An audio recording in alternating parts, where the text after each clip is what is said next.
Hi అండి, welcome to Missamma చెప్పే కథలు. కథ పేరు సరైన నిర్ణయం.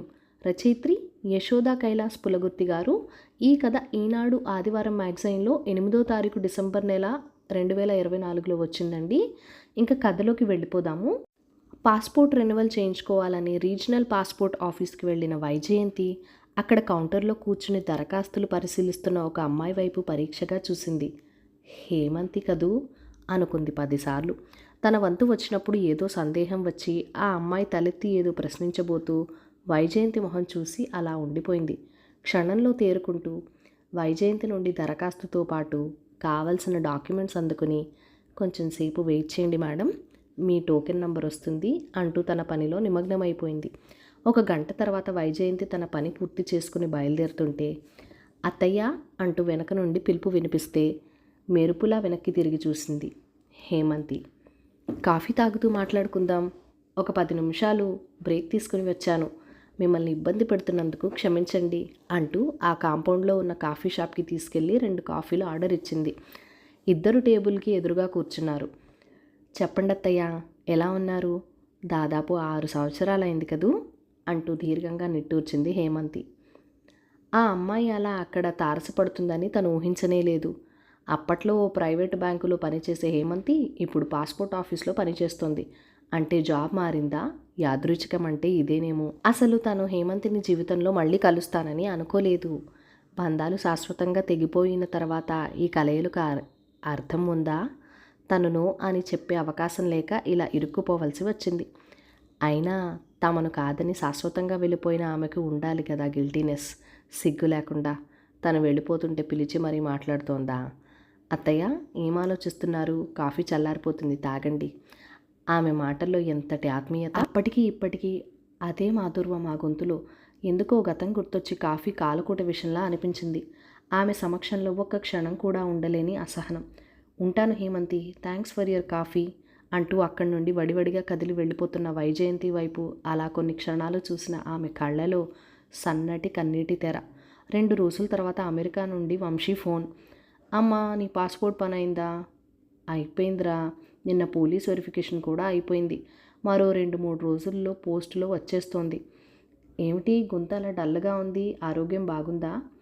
హేమంత్ని చూసినప్పటి నుంచి తన మనసు బాగుండడం లేదు. వంశీకి ఆ సంగతి చెప్పాలని అనిపించలేదు. తనే ఇంతలా బాధపడుతుంటే వాడు మానిపోతున్న గాయాన్ని తిరిగి రేపడం ఎందుకు?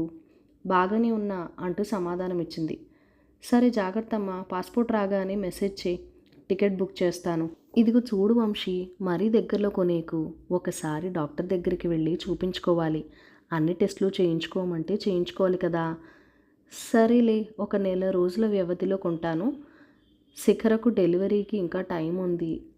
బాయ్ అమ్మా అంటూ ఫోన్ పెట్టేశాడు. గతం కళ్ళ ముందు కదులుతుంటే సోఫాలో వాలిపోయింది వైజయంతి. ఒక్కగానొక్క కొడుకు తమకి. తనది భర్తది ప్రేమ వివాహం. ఇద్దరు గవర్నమెంట్ పీజీ కాలేజ్ లెక్చరర్లు. తన భర్త సుకుమార్ మ్యాథ్స్ లెక్చరర్ అయితే తను ఫిజిక్స్ టీచ్ చేసేది. ఆనందంగా సాగిపోతున్న తమ అనురాగ దాంపత్యానికి చిహ్నంగా వంశీ పుట్టాడు. అత్తగారు మామగారు కూడా సుకుమార్ ఒక్కడే. మామగారు పోయారు, అత్తగారు తమతో బాటే ఉండేవారు. తను కాలేజీకి వెళ్ళిపోతే వంశీ సంరక్షణ బాధ్యత అంతా ఆవిడదే. వంశీ పెరిగి పెద్దవాడవుతున్నాడు. చాలా బ్రిలియంట్ స్టూడెంట్. ప్రతి క్లాస్లోనూ టాపర్గా వస్తున్నాడు. వాడు ఇంటర్ 2వ సంవత్సరంలో ఉండగా అత్తగారికి హార్ట్అటాక్ వచ్చి పోయారు. ఇంటికి పెద్ద దిక్కుపోయారని తను చాలా బాధపడింది.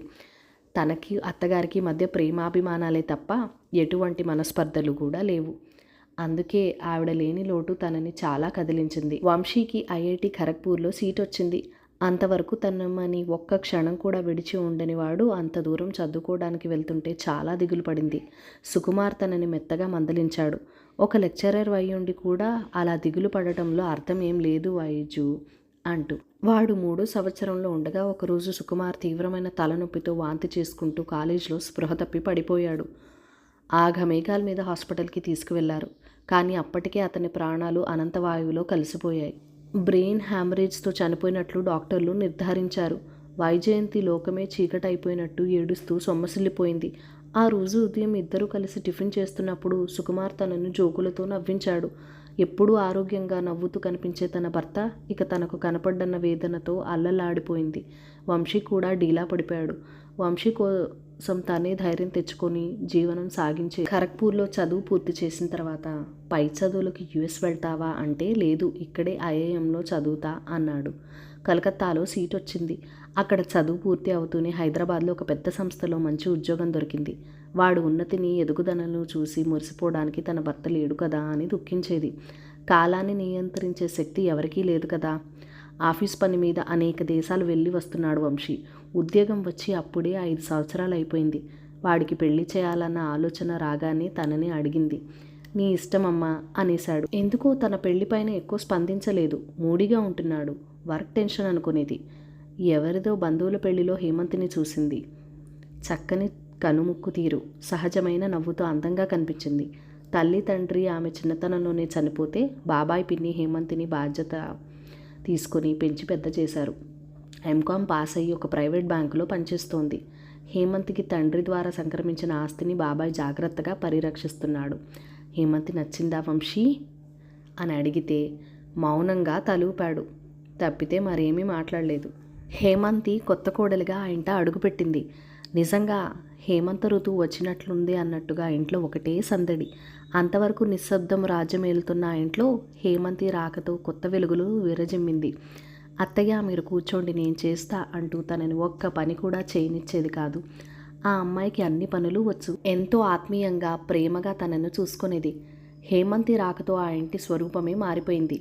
వారి పెళ్ళై సంవత్సరం పూర్తయింది. అమెరికాలో స్థిరపడిన చెల్లెలు విశాల తనని అమెరికా రమ్మని వీసాలవి ఏర్పాటు చేసింది. 2-3 నెలల తర్వాత ఉండి వస్తాను అని వంశీకి హేమంతికి చెప్పి బయలుదేరింది. చెల్లెలి బలవంతం మీద 6 నెలలు ఉండి తిరిగి వచ్చేసింది. వచ్చేసరికి హేమంతి ఇంట్లో లేదు. వంశీ ఇంట్లోనే ఉన్నాడు కానీ ఇల్లంతా ఏమిటో బూసిపోయినట్టుంది. తను అడపాదడపా అక్కడ నుండి హేమంతితో మాట్లాడుతూనే ఉంది. తను వస్తానని తెలిసి కూడా ఇంట్లో లేదంటే వాళ్ళ బాబాయ్ ఇంటికి వెళ్ళిందేమో అన్న అనుమానంతో వంశీని అడిగింది. హేమంతి ఇక్కడ నుండి వెళ్ళిపోయిందమ్మా, మేమిద్దరం డైవర్స్కి అప్లై చేశాం అని చెప్పేసరికి నిశ్చేష్టురాలైంది. ఏంటి వంశీ డైవర్స్ ఏంటి, మీకు మతిపోయిందా అంటూ గట్టిగా అరిచింది. నేను చెప్తున్నది నిజమేనమ్మా, తనకి నాతో కలిసి ఉండడం ఇష్టం లేదట. తన మనసులో నేను లేనట. పెళ్లికి ముందే తను వేరే ఎవరినో ప్రేమించానని చెప్పింది.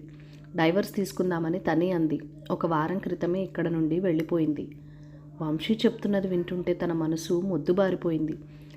అంటే హేమంతి చూపించిన ప్రేమ ఆత్మీయత అంతా నాటకమా? తనకే ఇంత బాధగా ఉంటే వంశీ ఎంత తల్లడిల్లిపోతున్నాడు. హేమంతిని కావాలని కోడలుగా తెచ్చుకుంది కానీ తను ఇష్టం లేని పెళ్లి చేసుకుని నటించడం ఎందుకు? ఆమె బాబాయిని కలిసి హేమంతి చేసిన పనికి నిలదీద్దామనుకుని తన ప్రయత్నాన్ని వంశీ ఆపేశాడు. అమ్మా, తనకి ఇష్టం లేదన్నప్పుడు, నన్ను కాదనుకున్నప్పుడు ఆ నిలదీయడం అవి అవసరమా? ప్రయోజనం లేనప్పుడు ఆ గొడవలను ఎందుకమ్మా అంటూ తనని ఆపేశాడు. భర్త దూరమై ఆ శూన్యత భరించలేని తను ఇప్పుడు హేమంతి వెళ్ళిపోవడంతో ఏర్పడిన శూన్యతతో మరింత భారంగా అనిపించి భరించలేకపోయింది. హేమంతి బెంగళూరు వెళ్ళిపోయిందని తెలిసింది. కొన్ని నెలలకి ఇద్దరికి విడాకులు మంజూరైపోయాయి. తన యంత్రంగా కాలేజీకి వెళ్ళిపోయి వస్తుందే కానీ ఏమీ ఉత్సాహం ఉండటం లేదు. ఇప్పటికి హేమంతి వెళ్ళిపోయి సంవత్సరం దాటిపోయింది. వంశీ ఎలా తట్టుకుంటున్నాడో కానీ మామూలుగానే వర్క్ టూర్లు అంటూ బిజీ అయిపోయాడు. వంశీని అలా వదిలేయడం భావ్యం కాదని ఒకరోజు వంశీ దగ్గర 2వ పెళ్లి ప్రస్తావన తెచ్చింది. నేనే చెప్దాననుకుంటున్నానమ్మా, నేను నా కొలీగ్ ఒక అమ్మాయిని పెళ్లి చేసుకోవాలనుకుంటున్నాను. తనకి కూడా నేనంటే ఇష్టమే అని చెప్పేసరికి తను కాదనలేదు. ఆమె మరాఠీ అమ్మాయి అని, బాంబేలో పుట్టి పెరిగిందని చెప్పాడు. పోనీలే, వాడు ఇష్టపడ్డాడనుకుంటే సింపుల్గా వాళ్ళిద్దరూ వివాహం జరిగిపోయింది. హేమంతికి శిఖరకు సహస్రం తేడా. శిఖరలో అణువణువు అహంకారం, మాటల్లో గర్వం తొణికిసలాడేది. ఆమెలో హేమంతిని చూసుకుందామని ప్రయత్నించి భంగపడింది.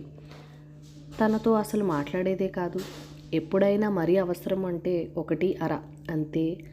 ఏదో ఒక గెస్ట్ హౌస్లో ఉన్నట్టుగా ప్రవర్తించేది తప్పితే అది నా ఇల్లు, ఆ ఇంట్లోని వ్యక్తులు నా వాళ్ళు అనే భావం ఉండేదే కాదు. పోనీలే, ఆమె తనతో ఎలా ప్రవర్తించినా పర్వాలేదు, వంశీతో బాగుంటే చాలు అని కోరుకుంది. శిఖరలో అమెరికా వెళ్ళిపోవాలన్న ఆరాటాన్ని గ్రహించింది తను. శిఖర ఎంత గట్టిగా ప్రయత్నించిందో తనకు తెలియదు కానీ వాళ్ళు పనిచేస్తున్న కంపెనీలో ఇద్దరిని అమెరికాకు స్పాన్సర్ చేసింది. కొద్ది కాలం ఉండి వస్తామమ్మా అంటూ వంశీ తనకు నచ్చజెప్పాడు. కొద్ది కాలం అన్నవాళ్ళు అలా అక్కడే ఉండిపోయారు. వాళ్ళు వెళ్ళి దాదాపు 5 సంవత్సరాలు పూర్తయ్యాయి. శిఖర కన్సీవ్ అయిందని 8 నెలలు పూర్తి అయ్యాయని డెలివరీ టైంకి రమ్మని వంశీ అడుగుతున్నాడు. తనకు కూడా రిటైర్ అయ్యి 3 నెలలు అయిపోయింది.